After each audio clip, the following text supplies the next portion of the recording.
know I'm coming. So I'm going to make my way over to the campground. We don't want to go into Mount Pierre station. The campground is this way. There might be people down at that office place there.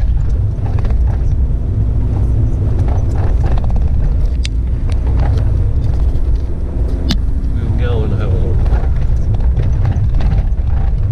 This is deja vu, really, isn't it?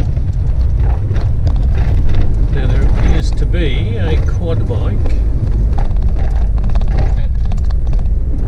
at this little office thing, and there is certainly a person, so we'll go and have a look.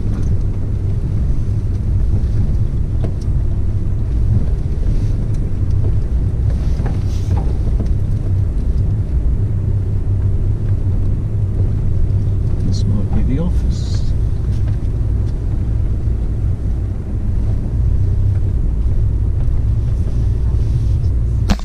The old dog down here at the tree. Keep it in the shade. Hello. Whole thing. Right. Well, I'm booked in, and I have to be at that entrance where we just came in at before 8 o'clock in the morning to do the 8 o'clock tour. So that'll be exciting. I'll have to be up early, but that's okay. Not a problem for me out here. The only thing is I have to drop the tent down too there. Well, I'm told that it's not as quiet as it was 3.5 months ago. It's fully booked apparently. So I've got to find campsite number 12.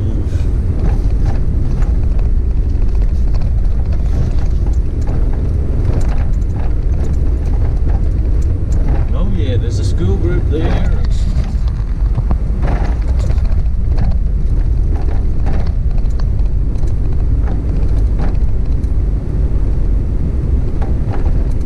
I'm up past the big water tank where I was last time. I don't know.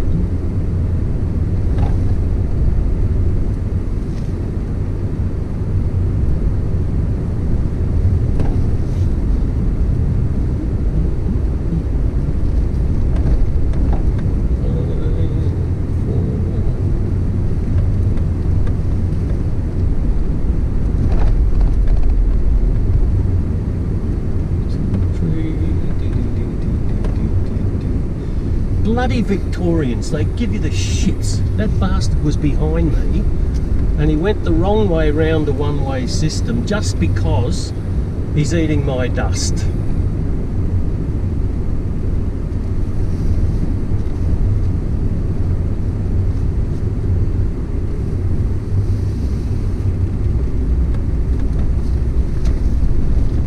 I must have known it was a caravaner.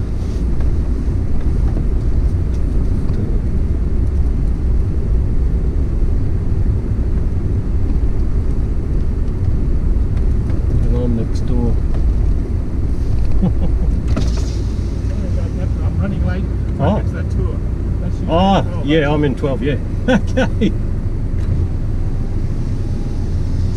Well, that explains it. At least he apologised. Are you going to move or what? I've got to reverse it next year.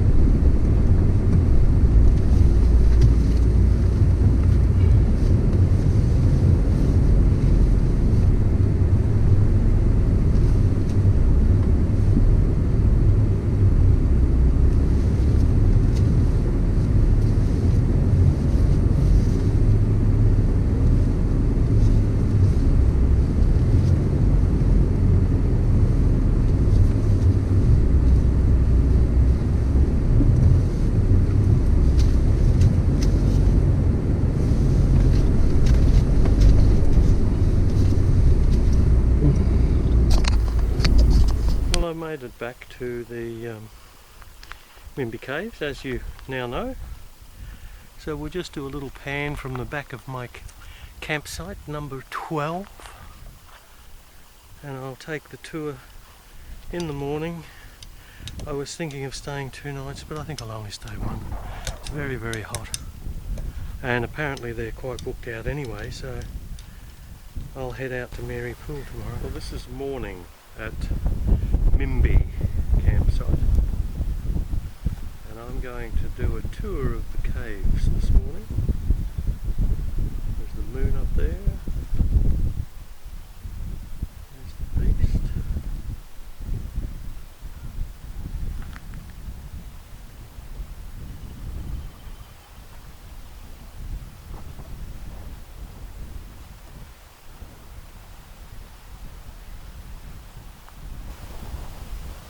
Over there is the facilities that we've seen before, but they're really nice. Only problem that I see here is that there's only 1 toilet and 1 shower for the males and females in this block. There is another block down through there, I believe, but that's been shut up for a school group that's in. But so far there hasn't been any queues.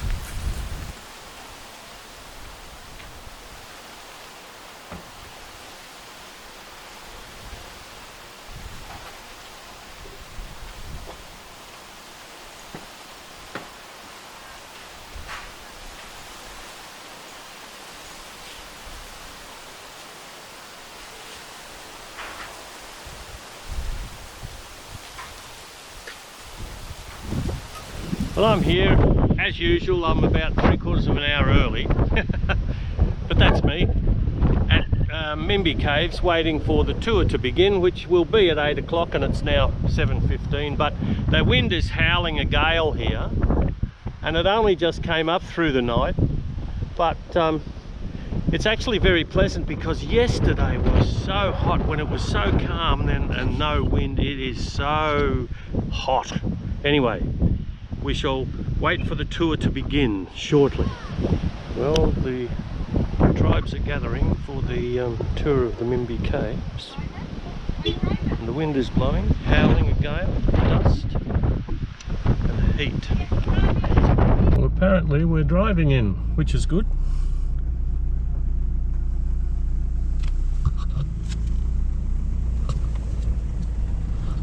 Now this may be a bit wonky because I've got this on a selfie stick. I didn't realise we were going to drive, but that'll be good.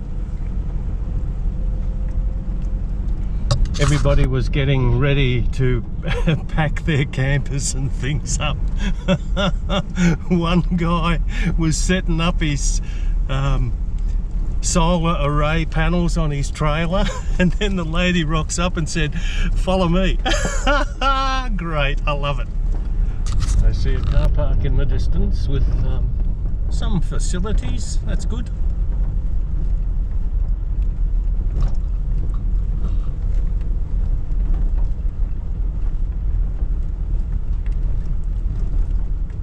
Oh yes, very well professionally done this is. Everything here, great. Oh yeah.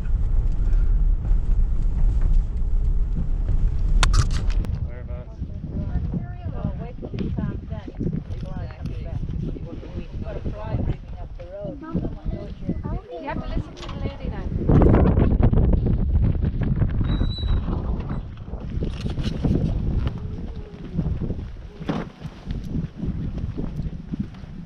Did you say Nangala people? Nangala. Nangala. No, Yeah. Nangala is my skin name. Oh, okay. We are the Kuniandi people. Okay. Yeah.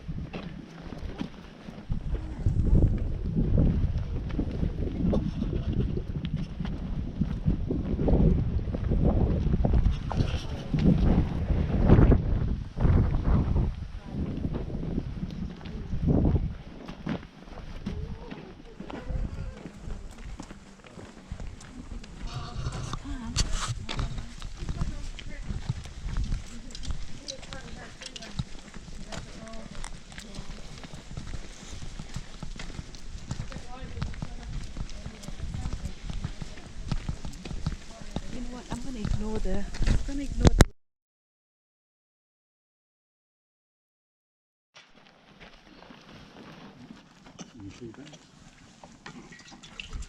Now, welcome ceremony is welcoming any visitors on our land, and we do a smoking ceremony.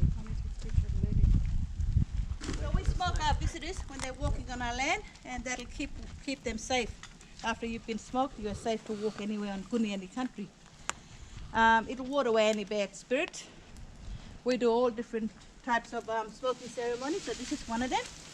I'm gonna ask everyone to walk around in circle, clockwise, once.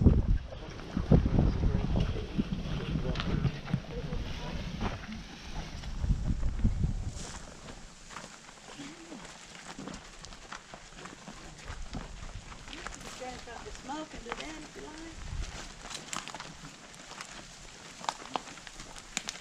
So that's welcome ceremony. The other one is another important one for the babies. We dig a small hole and we use a special wood called the cockleberry wood. There's some in there as well. And smoke babies within 3 months, 6 months, 9 and 12. And that's part of healing for the babies. Strip them, examine their bodies, and we smoke them. Another important one.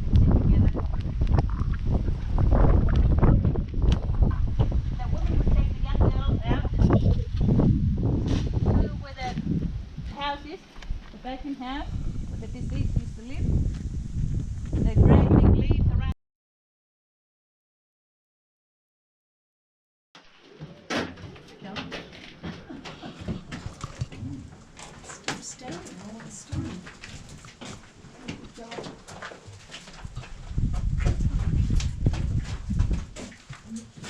Sorry. Will we live in this house?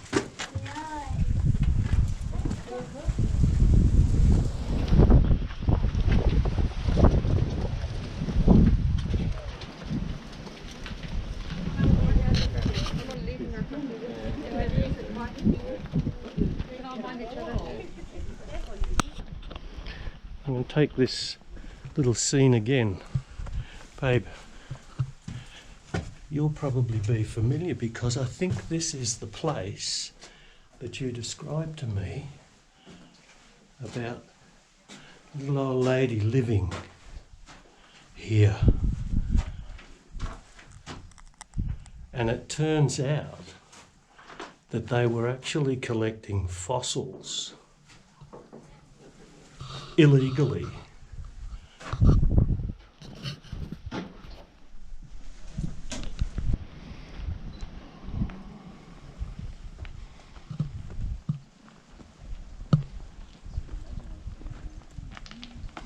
It's a pity you can't hear the commentary. Out of respect, Rose, our guide, doesn't want to actually appear on video, if at all possible. But she's just related the story of her own family and the stolen generations, which we hear a lot about it. But when you hear it from somebody who's been affected, it certainly changes your attitude to, or your idea of what's going on. I mean, these are a very proud people, which is evident from what I'm learning this morning.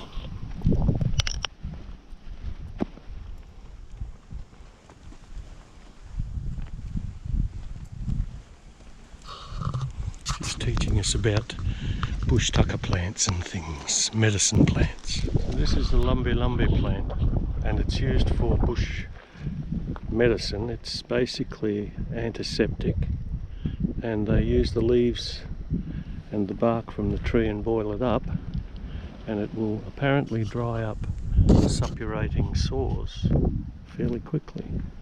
Lumpy.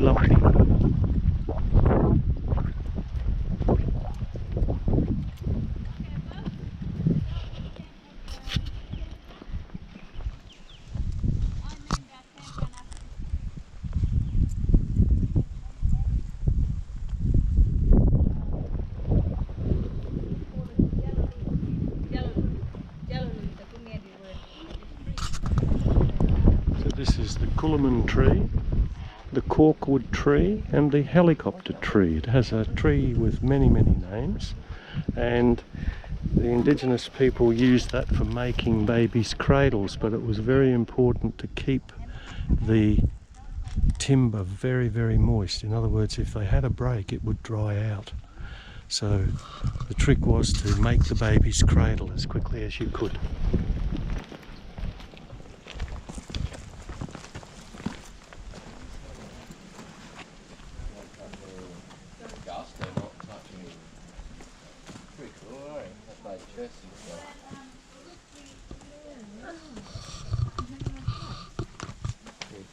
What's neat?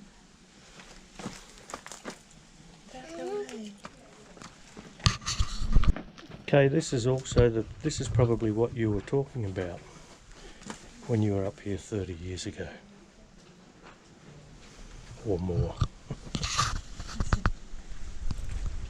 Little chest set in the alcove. And these are various fossils and stone tools.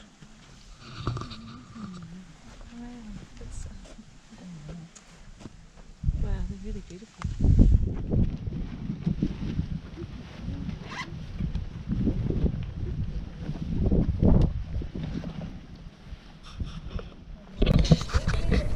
Rainbow serpent has created the landscape. So by doing this, you are safe to swim anywhere in Bunyandy country, any water hole, any billabong, any river. But they're going to be back. They'll be back. Come all the time. Even though they're not the answer. As long as I'm living, as long as I'm still alive, I will keep saying, go away. And I'll make sure that my kids do the same. So in saying that, because they wanted to put lightings, railings, ladders and all that. We have a natural cave here. That's why I use it for.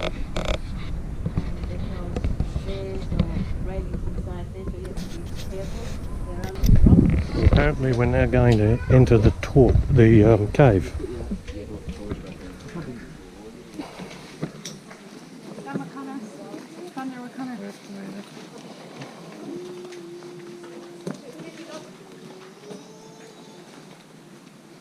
The big hole is the nest that's the exit. The entrance is so we go into one end.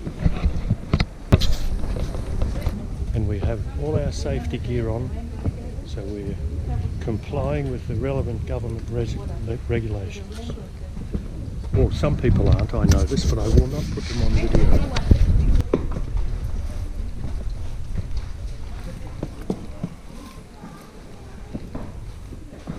Ooh, boogie boogie.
We will, no, it's on, yeah. I see the movie scary.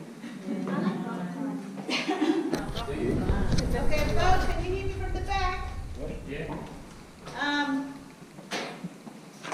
We had, speleologists, so they cavers, they've been mapping our cave. They only left yesterday, they've been here for 3 weeks, but they've been coming for the last 6 years now. And what they told us, using cave, the longest or biggest cave network in WA. So there's caves here, caves there, caves everywhere. So when that's why it's done.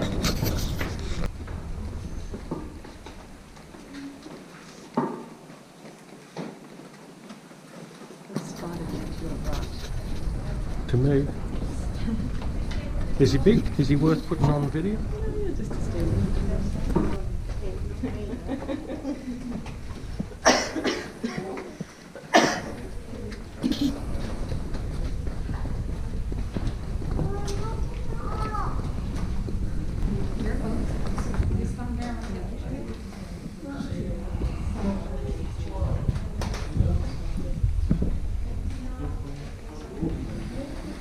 Now we're going to plunge into darkness again.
It's like a big finger pointing up to the sky.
We emerge into the light.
dry cave, yeah, slowly. If it was a really wet cave, Yeah.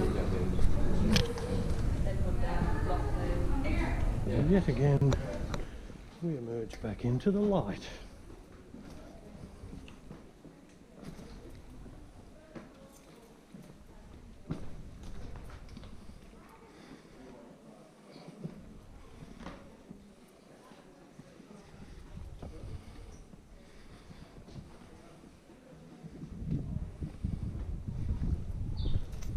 And it's a little bit tricky underfoot. Oh, look at that.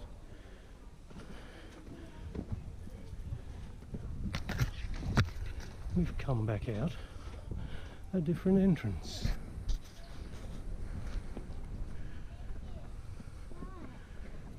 Around the campfire.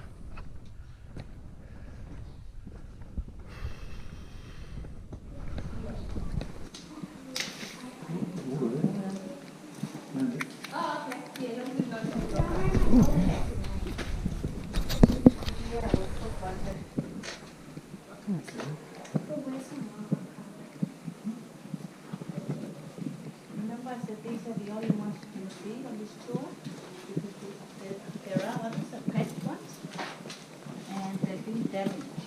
Can you tell us some stories of them? I will once it will give you.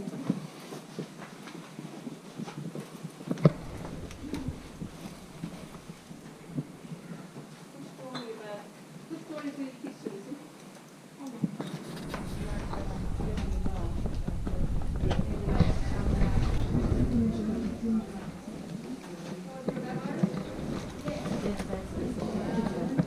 They're the ones.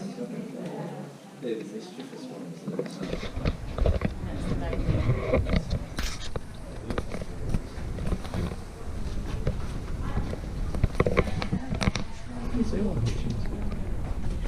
This is the Rain Man. And these are the Chawiwi.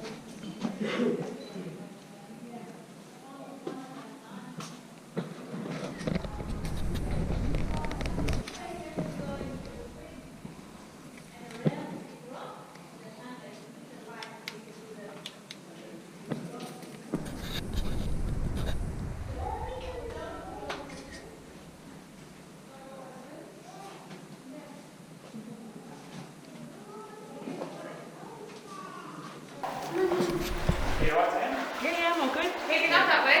This way. But this way. Alright, see you soon. Follow that one.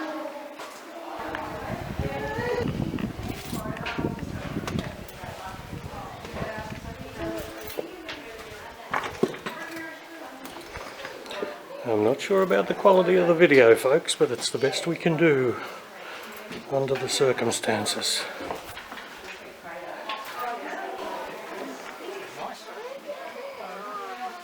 Nice in? Fresh.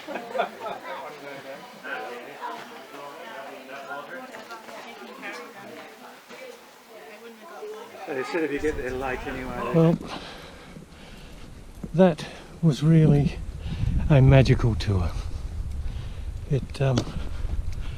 I got so much out of that. Information about Aboriginal people and their culture that I didn't know, and it's so extremely complex. And the tour guide, Rose, just explained it in fairly simple terms, such a complicated structure that the Aboriginal people have, and that how they live under those rules and regulations. Absolutely amazing. I'm just going to run this card out as we walk through here.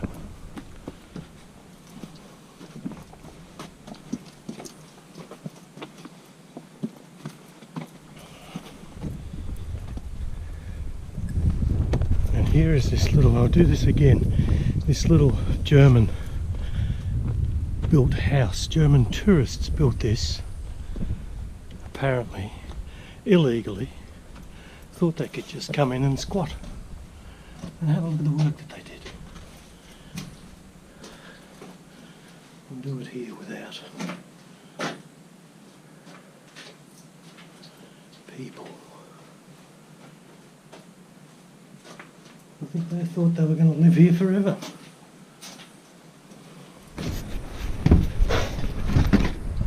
And we get back to the car park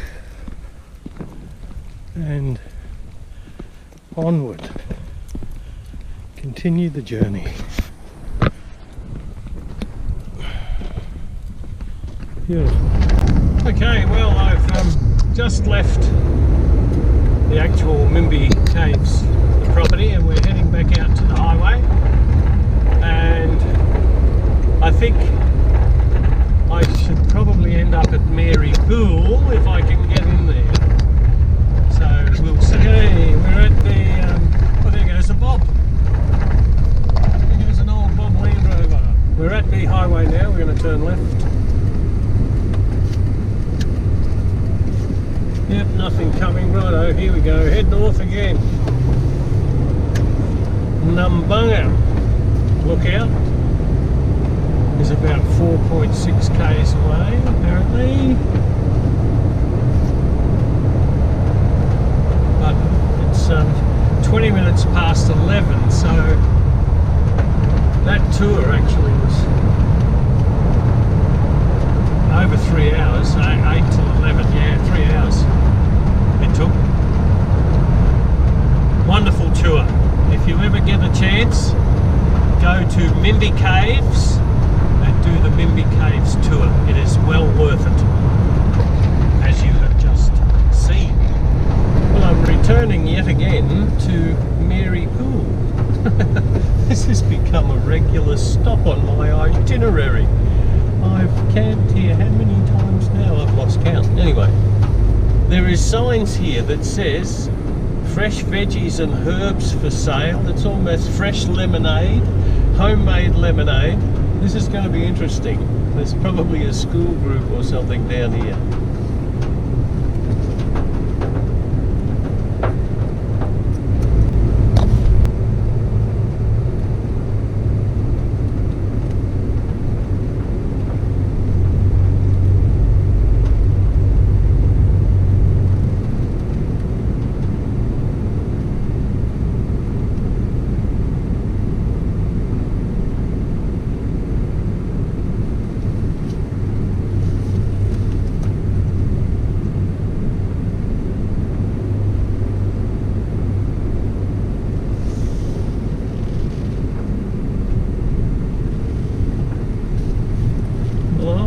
Over to where I camped last time, and I think as I look in the distance, yes, there is a school camp.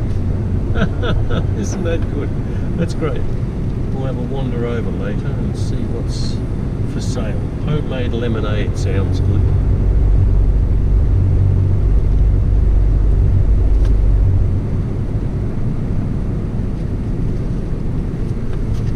Now, I did stay up here.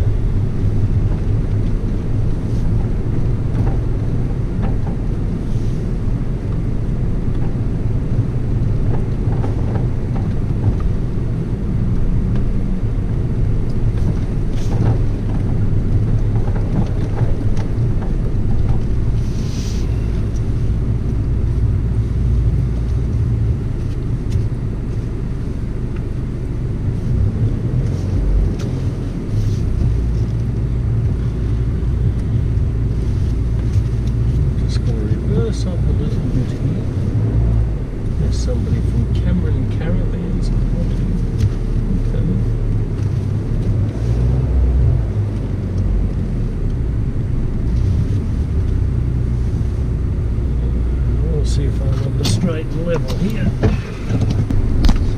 I shall just do a couple of little adjustments.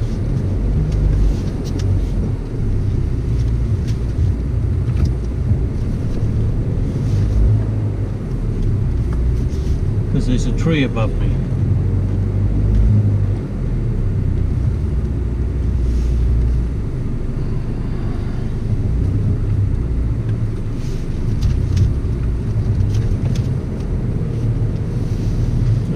spotter.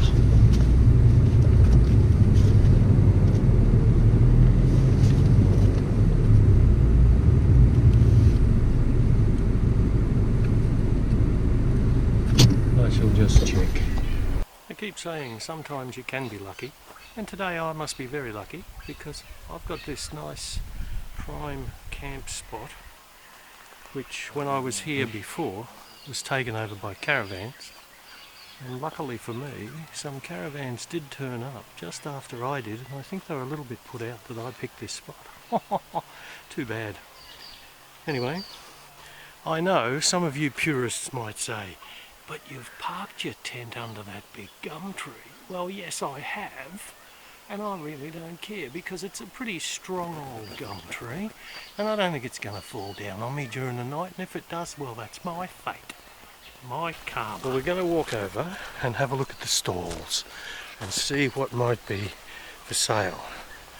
I've got my heart set on some of this homemade lemonade, I think. Hello, how are you?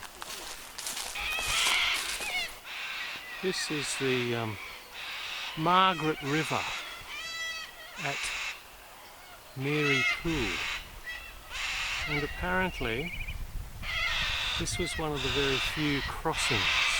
Over there you may see where there is what appears to be a concrete culvert, which is what it is, and that's where cars used to cross in the old days.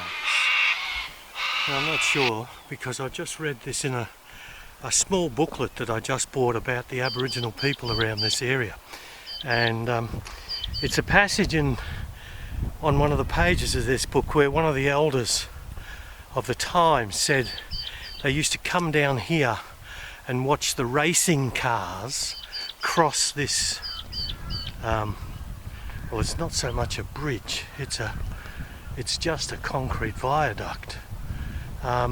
And she said there were all manner of Volkswagens and Holdens and Fords, so it couldn't have been all that long ago. But very interesting when you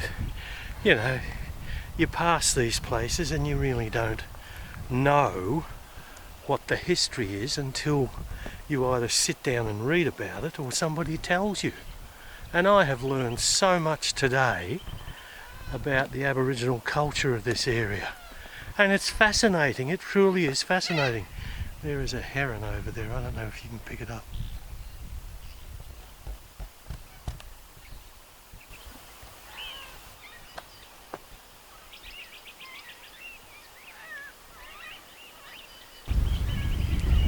So this is all that's left of the water in the river since the last rains. But the birds love it. I suppose in a sense it brings the fish closer to them because the water is quite a lot shallower than if it was in full spate. I just lost my hat in the wind. I got it back. It blew off my head. But look at this. This is how the this culvert was constructed. How about that? That's to let the water go through. But I bet it overflows over the top. You can tell from the surface.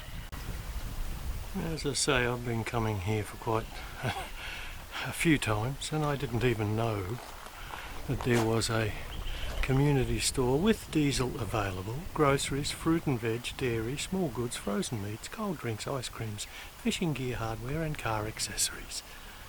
I never knew that. Amazing. It's 10 k's from Mary Pool en route to Fitzroy Crossing at the Lari Gallery. Things you learn. Well, I shall make my way back to my camp. Ooh. There's more campers roll in. I'm just talking to a gentleman, ex-Albany man, who's just returned from Canberra after 18 months, and he was telling me about the rigmarole getting across the border from Northern Territory into WA, I suppose today, and Thank goodness I'm not leaving the state. Well, after the dust at Mimbi yesterday, I decided I will have just another day here at Mary Pool while I have some nice shade before I go tackle the Wolf Creek crater. I'll have a little bit of breakfast and relax for the day. This is the bird life at Mary Pool in the morning. There were a few more herons in the water just a minute ago, but decided to depart.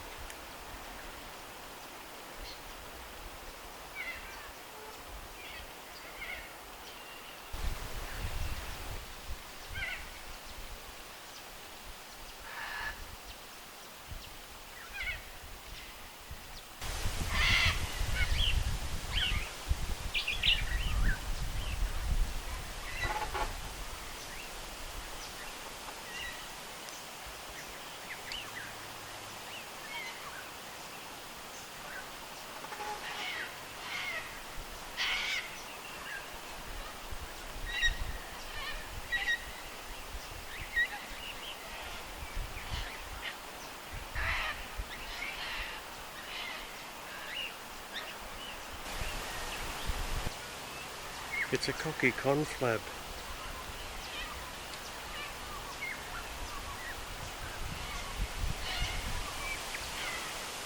A round table discussion.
You always seem to have to do little running repairs when you're camping, and I had a little issue this morning with this awning which got caught in the wind, and I've had to, let's see if we can see it up here, I've had to repair this particular section which actually broke.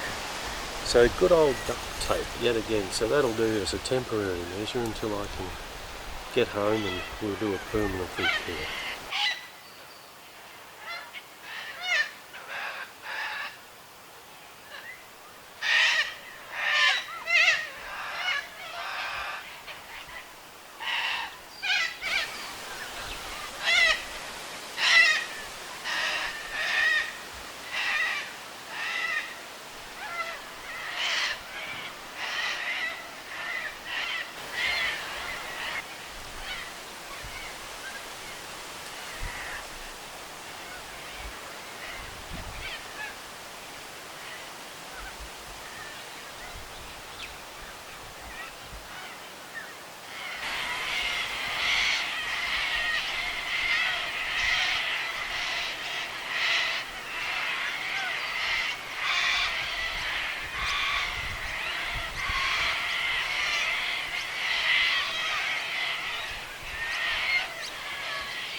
My Canon camera requires 240 volts to charge this battery here, and I used to have my other spare battery in the back, but because I didn't bring it, I still brought the inverter.